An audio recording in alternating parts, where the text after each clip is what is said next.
کا فریضہ انجام دے رہے ہیں اور دارالعلوم دیوبند جیسے ادارے کے اندر صدر المدرسین کی حیثیت سے جس بیدار مغزی کے ساتھ ایک ایک جزئیے پر نظر رکھتے ہوئے آپ کام کر رہے ہیں.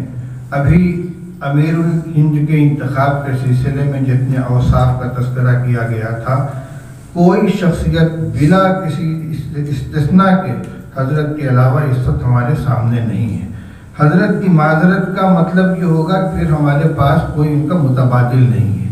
اس لیے میں اپنی رائے بھی پیش کرتا ہوں اور اگر اجازت ہو تو میں اس نام کا اعلان بھی کر دوں. حضرت کی جہاں تک معذوری کی بات ہے، میں یہ عرض کرتا ہوں، حضرت مولانا محبوب الرحمان صاحب رحمۃ اللہ علیہ جس وقت امیر الہند منتخب کیے گئے تھے، ان کی عمر ہمارے حضرت سے کم نہیں تھی بلکہ زیادہ تھی.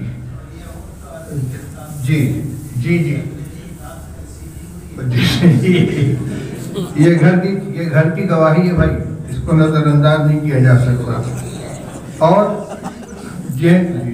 میں جو بات کہنا چاہتا تھا وہ یہ تھی کہ حضرت مولانا محبوب الرحمان صاحب نے امیر الہند منتخب ہونے کے بعد مجھ کو بلایا تھا بنارس سے دیوبند، اور یہ مشورہ لینے کے لیے کہ یہ ذمہ داری جو میرے اوپر آئی ہے میں اس کو کیسے انجام دوں.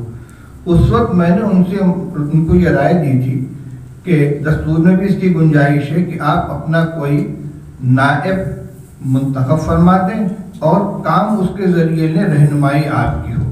الحمدللہ آج خود حضرت کی زبان سے وہ نام بھی سامنے آ گیا ہے جو انتہائی مناسب ہے.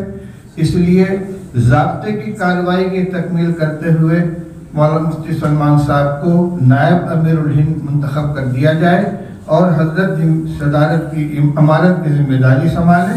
انشاءاللہ گاڑی پہلے سے زیادہ رفتار کے ساتھ چلے گی اور جو کچھ اس کے اندر جھول رہ گیا ہے، جس کو محسوس کیا فرما رہے ہوں، اس کا بھی انشاءاللہ ازالہ ہو جائے گا. اسی کے ساتھ میں حضرت مولانا سید ارشد صاحب مدنی دامت برکاتہم العالیہ کے امیر خامس ہونے کا اعلان کرتا ہوں. سامعین، ہر ویڈیوز کی اپڈیٹ کے لیے ہمارے چینل ارشاد الاسلام کیرانہ کو بھی سبسکرائب کریں. شکریہ، جزاک اللہ.